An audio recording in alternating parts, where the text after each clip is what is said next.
his rookie-laden Bengals a high mark as they passed from the kindergarten of preseason to the first grade of regular league play. Cincinnati's best came in the first quarter, the first time they had the ball. Quarterback Dewey Warren and fullback Tom Smiley combined for Cincinnati's first pass completion. Bengal founder Paul Brown fashioned this novel design, as new to the game today as the forward pass was a century ago. Welcome to New Stripe City, your YouTube channel for diehard Bengals fans. I am your host, Ace Boogie, and we're here to talk about the post-game recap now. Normally, I would have dropped one yesterday, was out of town and was traveling back, and then the Lakers game came on, so didn't get home until late last night. So that's why you haven't heard from me. I'm not running or anything. We never run. We went 2-14 last year. There was no running last year. But let's talk about this game. So before I go into anything, I just want to say this. A lot of people have been talking about Zach Taylor in terms of his play calling and things like that. I don't think that Zach Taylor's play calling, from what I saw, was the issue here. I think the issue was a couple of things. The first person that I had to be critical with in this game is Joe Burrow, and it starts here. We pretty much saw Joe Burrow not play like a rookie, and it was the exact opposite in this game. He was obviously flustered with the blitz and just everything, but he had 3 turnovers in this game, and 2 of them was from him holding on to the ball too long. When you talk about those fumbles, I went into this game saying that this is a defense in the Ravens that loves to cause fumbles, and that happened in this game. It ended up returning 2 of them, I believe, or 1 of them for a touchdown. And then there was an interception, right? And some people are going to try to blame AJ and stuff like that. I honestly think that they're just not on the same page. I think AJ Green is in an uncomfortable situation. He said that earlier through this season. I think that and I'm not speaking here based on any information that I know. I'm just making an educated guess. It's not from a source or anything like that. I think the issue is AJ Green was hurt early to begin the season. There's been a lot of pressure from him, I feel like, the fans and the organization for him to prove himself in this season. And that resulted in him missing time, not having a real connection with Burrow, not having time to actually get in shape and play. And he's just really in an uncomfortable situation. No matter how you feel about it, I understand whether you feel either way, but it just seemed like he was uncomfortable. It didn't even look like he knew where the ball was going or anything like that. So we have to start there. The offense turning the ball over against this Ravens defense did not help this team at all whatsoever. That's on Joe Burrow. The offensive line, not good. Obviously, the offensive line has to share some of the blame in this loss as well. You know, they're really just letting Joe Burrow sit back and take shots. And at some point, you just can't have that happen. I don't know what needs to change. I don't think you can change anything, but you have to send some sort of message that this isn't going to be allowed to happen. So Joe Burrow can get a pass in this game for the turnovers that he had because he's just a rookie. He's going to make those mistakes regardless, right? We have grown accustomed, and maybe we were too spoiled to think that they wouldn't happen, but they kind of showed yesterday. When you talk about this defense, the defense did a great job. I really want to give kudos to Lou Anarumo, the defense, the players. They really went into it with a great game plan against Lamar Jackson. Some people might be looking at the score box or the box score and saying, wow, the Bengals were killed and stuff like that. Lamar Jackson did not play a good game. He did not play a good game. I counted at least 4 to 5 interceptions he should have probably had in that game that were dropped and stuff like that. He did have 1, but most of the Ravens scoring that they had in this game, it was really on plays where Mark Andrews made like a 3rd down to convert or something like that. It wasn't that they just completely obliterated the defense. The defense did a great job, a tremendous job. They just really didn't get anything from our offense. And so when you talk about this game, this was a game where the Ravens didn't even play as the best version of themselves. Obviously on defense they did, but they didn't come to play offensively. If that would have happened, this game could have been 60-3 easily. So you saw some bright spots from the Bengals defense, but this team is far away and clearly not ready to compete. And I'm going to eat a lot of crow, and I'll take it because I did truthfully think that this Bengals offense had turned the corner and that they could come in and at least make this a shootout. And I think obviously if they would have put up some points, this game would have been far closer than it was, because forever it was 17-0. There were so many opportunities for this offense to come out and put up some points, and they just didn't do it. And when you're in the position that you're in, where you're not putting up points, your defense is eventually going to wear down. But when you think about it, the defense didn't even really get scored on if it wasn't for the offense putting the Ravens in great field position in most of those plays, with the exception of, I think, maybe one score. One of them was even, a returned fumble on offense for a touchdown. So the defense came to play. The offense was not there. And with this offense not being ready, I'm not sure what they can do. Now, some people could point to the play calling. You have to give the Ravens defense credit. I mean, they came with the blitz. It was unstoppable. They were blitzing guys left and right. Even when they went 5 wide, they were blitzing corners and stuff like that. And, the Bengals just couldn't really adjust to it. They started to try to throw screens and stuff like that. But at the end of the day, it's about players executing, lanes opening. When you get down that much, that early, it's really hard to keep your running game going. And I'm not going to be the guy that every time we lost, I'm going to say that it was on play calling, this and that. And I've even talked to my cousin who's not a Zach Taylor fan, and he said that he didn't feel like it was on the play calling either. He said that he felt like Joe Burrow held the ball too long with a bad offensive line, had some bad turnovers there, and the offense just gave them nothing. But Lou Anarumo called a good defense.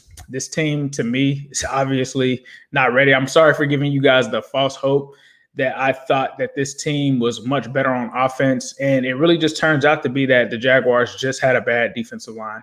That's really all it really boils down to. And, the Ravens, although they have talent on that defensive line, sacks aren't really their, coming into this game, sacks weren't really their calling card per se. Not to say that they were a bad defense, but it just wasn't their calling card. And we just made them look like, I don't know, the Chargers, because they were just flying off the edge. So many blitzes that were coming. And if you want to put it on that part of the play calling, that they weren't ready for that, I could kind of see that. But it just really, there definitely were screens. Someone was saying that there weren't screens. There were screens. I counted a couple of screens that were run, definitely to the running backs and stuff like that. And they just didn't work. Like they were called, but just didn't work. So our defense kept us in the game. I think that the offense just really struggled. That's really all there is to really be said and done with that. Where this goes moving forward, who knows? I think that Zach Taylor, if he does not do something with Jim Turner, or he does not send some sort of message through to the staff, and he just keeps these guys and keeps trotting guys out there, and we continue the status quo, you're playing a dangerous game, because we just saw what happened to Dak Prescott. We just saw what happened to several other quarterbacks when they get hit too much. You can't have that happen to Joe Burrow. Like, it's Joe Burrow is the franchise right now. He's the guy that you have to take care of. You can't ruin him. You can't have his internal clock get messed up because he's taking so many hits. You have to remember, when these guys come out of college and go into the draft, technically they're playing 2 seasons basically back to back. The college season, the NFL season, and you can't have this guy taking shots and hits on his body like that and expect him to be able to stay in there. You just can't have that happen. And that's what I worry about the most, is that since Jim Turner is somewhat related to Zach Taylor, he's prioritizing that friendship and that relationship with his family member, quote unquote, over Joseph Burrow. And that just can't happen. And if that's what it comes down to, then, as a Bengals fan, I would say that we would have to move on. I'm not blaming Zach for the play calling, but when you look at this offensive line, when you see Joe Burrow taking these hits and you continue to let him get hit like that, and there's just no consequence and there's no consistency in terms of where this blame is being aligned, I'm just tired of hearing it blamed on Burrow. Yes, Burrow held on to the ball long. Every sack was not on Burrow. Majority of the sacks are never always on Burrow. There may be 1 or 2 here in each game that he takes that's on him. Compared to the 8 or this other 6, like, we've got to talk about it. We've got to be real about that. And I don't feel like he's been real with that situation as a head coach. And like I said, when you're dealing with that, with the franchise quarterback, the future, that's just not something that you can do. Like, if he gets hurt, what happens? What's the plan then? So for me, that's the only reason that you would have to question the head coaching position with the decision making and who he's loyal to. Is he loyal to the players or is he loyal to his coaches? And it seems like he's been more loyal to the coaches, which I could kind of understand.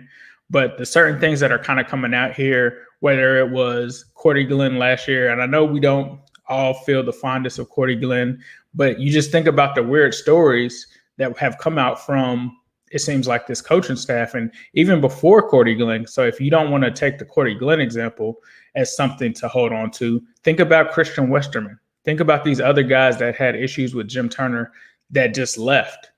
Think about that.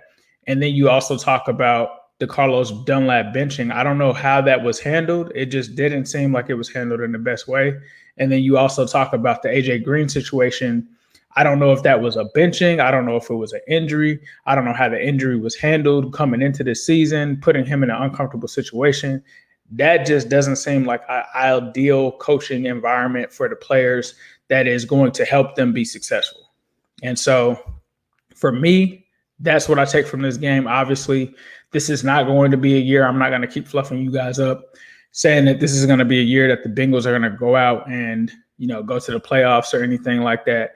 They got things to figure out from a coaching perspective, because 3 points in an NFL game is crazy. And I give all the credit to the Ravens. They played a hell of a game, but it wasn't like that game was out of reach. Like, if the Bengals would have at least scored a touchdown, some field goals. And that's the other thing. I think Zach was aggressive and made the right call early on in the game when they had their only successful really drive of the game when they went for it on fourth down. I think that was the right call. But this offensive line, these mistakes that are being had, I'm not sure if it's on the coaching staff. I don't know who has the power. I can't tell you guys. I don't have any sources there. And I think that that's something that we need to know from the front office. Like, is this a front office thing that said, hey, you only have this much money allocated for the offensive line? Or was it that Jim Turner said, these guys can do it? We don't know that. It's been sold to us and framed to us as this is the offensive line that can do it. And clearly everyone and their mama knows that that's not the case. And so this is year 5 of the Bengals altogether, whether it's the coaching staff, whether it's the front office, just not being able to put together an offensive line. And that's the most frustrating part about it, because you tend to feel like they could have used some of that capital, at least in free agency or from the draft, on better linemen. They haven't hit in the draft on them. They've traded for them. It hasn't worked out. And essentially, they're just really satisfied with what they had. I mean, when you look at it from an incompetent perspective, and it's just been bad. It's just been bad. There's been no solution for it. And we're in year 5 now. And when you look at the Browns, I said this last night on Twitter, you look at what the Browns did. They had a bad line just like we did. They went out, they drafted Tristan Wirfs. They went out, they signed to Jack Conklin. This is someone that we could have had as well. They went out and brought in Bill Callahan, Brian Callahan's father, which I don't know why we didn't hire him ourselves. But hey, it is what it is. So those were things that they did, and now they have completely transformed their line, and now they're able to actually execute their offense. Now, some people might talk about the scheme. I think that it may be the fact that the scheme just does not fit this offensive line.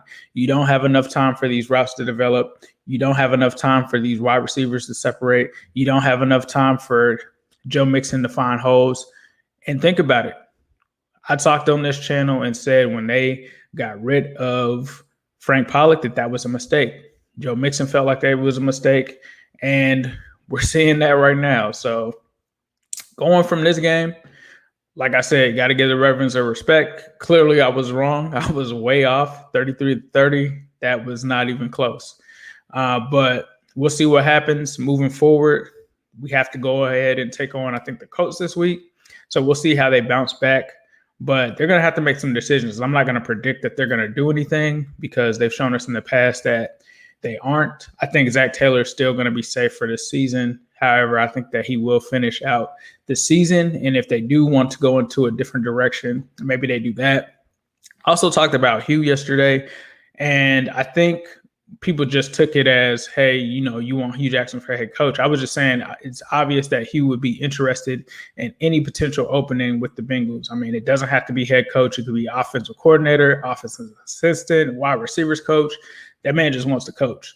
And I think that he said some telling things. And if you haven't listened to that, please go back and listen to certain things that he said. He said that he felt like Andrew Whitworth should have been a guy that they kept.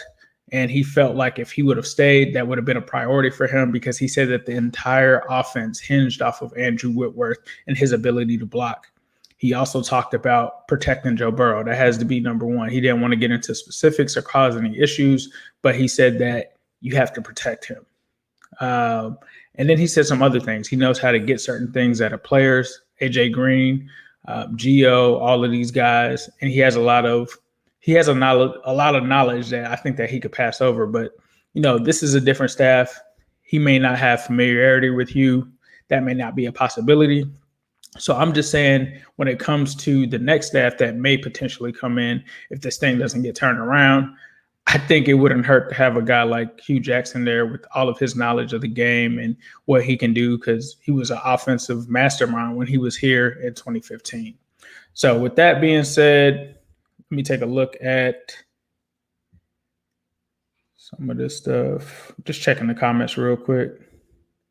But yeah, Bengals lose. They get demolished by a Ravens defense that clearly they were not ready for, and they just smoked us. And it was the exact opposite of what kind of happened last time.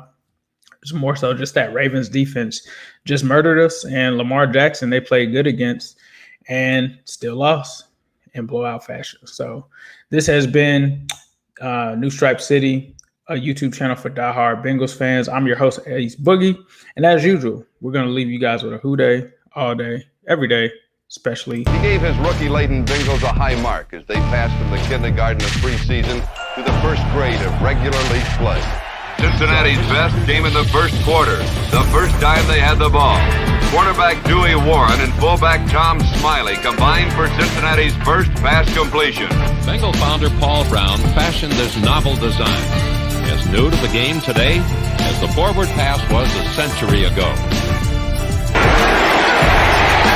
Montana dragged down at the 31-yard line. In 1996, the Bengals finished strong and finished right. Touchdown! Yes! You tell you what, we're not worthy. We're not worthy. We got to bow to Corey Dillon. Hold on from the 32 with Mixon in the backfield. It's Dalton out to Mixon. He's got some room. It's Mixon diving up and over. We're gonna hammer home competition, preparation, and diligence in everything we do. It's a new year, same old question. How do you stop 85? They're looking down the field for the home run ball at 4.